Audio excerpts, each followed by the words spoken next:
ఎందుకంటే దేవుడు నా కార్యాలు జోక్యం చేసుకుంటాడు, నేను ఆరాధించే దేవుడు నా విషయమే అక్కర కలిగి ఉన్నాడనే నమ్మకం అబ్రాహాము కలిగింది. కాబట్టి ధైర్యంగా చెప్తున్నాడు. ఏమని చెప్తున్నాడంటే, ఆయన తన దూత మీకు ముందుగా ఆయన ఎట్లయితే అన్నాడో అదే విధంగా ఆ దూత ముందుకు పోయి ఎలీజా నిలబడి ఒంటెలతో ప్రార్థన చేయించి, ప్రభువా నేను నిలబడ్డాను, ఈ ఇంటి అడ్రస్ నాకు తెలియదు, అది ఏ వీధిలో ఉందో తెలియదు, ఎక్కడుందో తెలియదు, ఎంత అప్సెస్ ఉందో నాకు తెలియదు, అయ్యా నీ దాసుడు నమ్ముకున్న దేవుడిని నమ్ముకుని వచ్చి ఈ బాయికాడ నిలబడ్డాను నాయన, ఈ బాయికాడ నిలబడి ప్రార్థన చేస్తున్నాడు.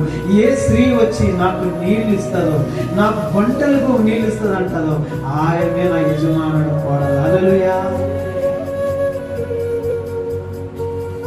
కాబట్టి ఇంత తదంతము ఇంత కార్యాలు దేవుడు జరిగించడానికి ఆశ్చర్యంగా అలా జరగడానికి కారణం ఏమిటంటే అబ్రాహాము బలమైన విశ్వాసం ఎలా ఉందంటే